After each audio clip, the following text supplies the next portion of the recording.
ভারতের সর্ববৃহৎ ছাত্র সংগঠন স্টুডেন্ট ইসলামিক অর্গানাইজেশন এসআইওকে সন্ত্রাসী সংগঠন বলে মন্তব্য করলেন প্রতীকুর রহমান। সম্প্রতি বামেদের তুলোধনা করে তৃণমূলে যোগ দিয়েছেন প্রতীকুর। তারপর থেকেই জামাত, এসডিপিআই, ওয়েলফেয়ার পার্টি, এসআইও নিয়ে কুরুচিকর মন্তব্য করা শুরু করেছেন তিনি। বিভিন্ন ইউটিউব চ্যানেলে সাক্ষাৎকার দিতে গিয়ে নিয়মিত এইসব সংগঠনের বিরুদ্ধে বিষ ওগড়াচ্ছেন প্রতীক। নেটিজেনদের দাবি, বিজেপির শুভেন্দুকে টেক্কা দিতে আর এক শুভেন্দু হিসাবে প্রতীকুরকে মাঠে নামিয়েছে তৃণমূল। এটি দ্বিচারিতা। জামাত, বাংলাদেশের নির্বাচন হলো, জামাত হারলো, উনি উল্লাসিত হয়ে বললেন জামাত হেরেছে, জামাত খারাপ, ব্লা ব্লা ব্লা, জামাত খারাপ বলেছেন।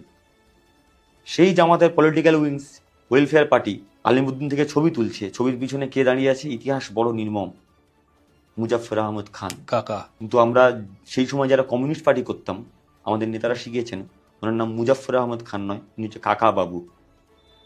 কাকা বাবুর পরিচয়টা দূরে সরিয়ে দিয়ে মুজাফফর আহমদ খানের পায়ের তলায় জামাতের সঙ্গে ছবি তুলছেন আপনি। এসডিপিআই কে?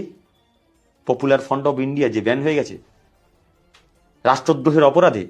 এসআইও যে ভারতবর্ষের বুক থেকে নিষিদ্ধ হয়ে গেছে রাষ্ট্রবিরোধী কার্যকলাপ করবার জন্য, ইসলামিক টেরোরিস্ট অর্গানাইজেশন বলে যাকে নিষিদ্ধ করা হয়েছে। সবাই জানে তাদের পলিটিক্যাল কাদের সঙ্গে কন্ট্যাক্ট আছে। সেই এসডিপিআই সভাতে আপনি যাচ্ছেন ডোমকলে, কে যাচ্ছে?